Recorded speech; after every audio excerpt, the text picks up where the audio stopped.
एक समय की बात है जब पांडवों के वनवास के दिनों में अर्जुन अपने कर्तव्यों को निभाते हुए वन में घूम रहे थे।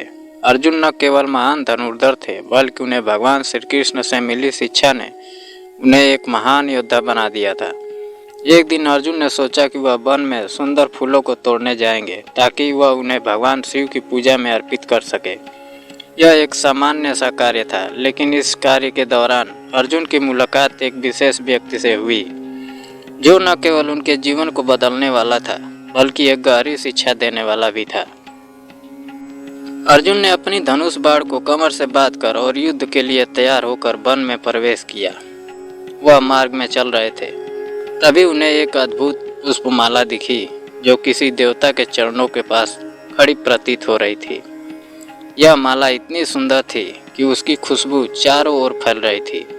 अर्जुन ने सोचा कि इस फूलों को भगवान शिव को अर्पित करना उसके लिए सौभाग्य की बात होगी। उन्होंने तुरंत अपना धनुष उठाया और एक बाण से फूलों को तोड़ लिया। जैसे ही अर्जुन ने फूल तोड़े, हनुमान जी की निद्रा टूट गई। हनुमान जी का ध्यान उस तरफ गया और उन्होंने अपनी आंखें खोली। वह अब तक गहरी समाधि में थे और अचानक उठकर उन्होंने पूछा, कौन है वहाँ? अर्जुन ने आश्चर्यचकित होकर देखा कि सामने खड़े व्यक्ति का रूप असाधारण था। वह एक बंदर के रूप में दिख रहे थे, लेकिन उनकी आंखों में अपार शक्ति और ज्ञान था। अर्जुन को यह समझते देर न लगी कि वह कोई साधारण प्राणी नहीं बल्कि हनुमान जी हैं, जिन्हें भगवान राम का भक्त माना जाता है। अर्जुन ने विनम्रता से उत्तर दिया, प्रणाम देवता, मैं अर्जुन हूँ, पांडवों का एक भाई। मैं भगवान शिव के लिए यह फूल तोड़ने आया था। हनुमान जी ने मुस्कुराते हुए कहा, तुमने मुझे जगाया अर्जुन, अब तुमसे मिलकर खुशी हुई, लेकिन तुम्हें यह जानने की जरूरत है कि यह वन केवल फूलों से नहीं बल्कि ज्ञान और तपस्या से भी भरा हुआ है। अर्जुन ने ध्यान से उनकी बात सुनी और पूछा, हनुमान जी, आप तो भगवान राम के परम भक्त हैं, क्या आप मुझे कोई उपदेश दे सकते हैं? मैं जीवन में सही मार्ग पर चलने के लिए हमेशा संघर्ष करता हूँ। हनुमान जी ने अपनी मुस्कान को और भी बढ़ाते हुए कहा, अर्जुन, जीवन में संघर्ष तो सभी को करना पड़ता है, परंतु संघर्ष के बीच हमें अपने लक्ष्य को समझना और भगवान को जुड़कर अपनी शक्ति को पहचानना आवश्यक है। तुम एक महान योद्धा हो, लेकिन तुम्हें समझना होगा कि सफलता केवल बाहरी बल से नहीं बल्कि आंतरिक शक्ति और ईश्वर के आशीर्वाद से प्राप्त होती है। अर्जुन ने हनुमान जी की बातों को ध्यान से सुना और पूछा, क्या आप मुझे कोई विशेष उपदेश दे सकते हैं जिससे मैं अपनी मानसिक शक्ति को और भी बढ़ा सकूं? हनुमान जी ने कहा, तुम्हें अपनी आंतरिक शक्ति को पहचानने के लिए भगवान श्री कृष्ण की उपासना करनी होगी। तुम्हारे अंदर वह शक्ति पहले से ही है, बस उसे जागृत करने की आवश्यकता है। भगवान श्री कृष्ण ने ही तुम्हें युद्ध के समय मार्गदर्शन दिया था और उनका उपदेश तुम्हारी दिशा को सही दिशा में मोड़ सकता है। यह सुनकर अर्जुन के मन में ही मन निश्चय किया कि वह भगवान श्री कृष्ण के उपदेशों पर पूरी तरह से विश्वास करेंगे और अपने जीवन को सही दिशा देंगे। हनुमान जी ने भी कहा, सिर्फ बाहरी बल नहीं, भीतर की शक्ति को पहचानने के लिए तुम्हें भगवान का ध्यान और भक्ति करना होगा।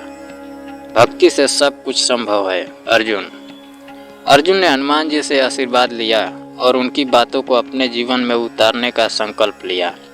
वह जान गए थे कि युद्ध की सफलता केवल बाहरी शारीरिक बल से नहीं बल्कि आंतरिक शक्ति, आत्मविश्वास और भगवान की कृपा से ही प्राप्त होती है।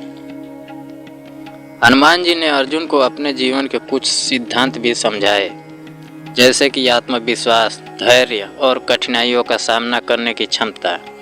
उन्होंने यह भी कहा कि जो व्यक्ति अपने उद्देश्य के प्रति समर्पित होता है वही अंततः विजय प्राप्त करता है। अर्जुन ने उनकी बातों को अपने दिल में उतारा और भगवान श्री कृष्ण के मार्ग पर चलने का निश्चय किया। हनुमान जी ने अर्जुन को आशीर्वाद दिया और कहा, तुम्हें जिस मार्ग पर भी जाना हो हमेशा भगवान की उपासना करते रहना। जब तक तुम्हारे भीतर भक्ति और आत्मविश्वास रहेगा तुम किसी भी कठिनाई का सामना कर सकोगे। अर्जुन ने हनुमान जी को धन्यवाद कहा और भगवान श्री कृष्ण का ध्यान करते हुए वह वापस अपने रास्ते पर चल पड़े। इस मुलाकात ने अर्जुन के भीतर को एक नया दृष्टिकोण दिया। वह अब केवल बाहरी बल पर निर्भर नहीं रहे, बल्कि आंतरिक बल और भक्ति के मार्ग पर चलने लगे। इस कहानी से हमें यह शिक्षा मिलती है कि जीवन में जितनी भी महत्वपूर्ण बाहरी शक्ति होती है, उतनी ही आंतरिक शक्ति और भक्ति भी महत्वपूर्ण होती है। सही मार्गदर्शन, आत्मविश्वास और भगवान की कृपा से हम किसी भी कठिनाई को पार कर सकते हैं। अर्जुन की यह मुलाकात न केवल उसे एक महान योद्धा बनने में मदद की, बल्कि उसे जीवन की सच्ची शक्ति को पहचानने की दिशा भी दी। अर्जुन की यह यात्रा हमें यह समझाती है कि हर व्यक्ति के जीवन में कभी न कभी एक मार्गदर्शक या शिक्षक की आवश्यकता होती है, जो हमें जीवन की सच्ची दिशा और उद्देश्य से परिचित कराए। हनुमान जी के साथ अर्जुन की मुलाकात ने उसे न केवल शारीरिक बल बल्कि मानसिक और आत्मिक शक्ति को भी समझने का अवसर दिया। दोस्तों, अगर कहानी अच्छी लगी हो तो लाइक और सब्सक्राइब करें। जय श्री कृष्णा।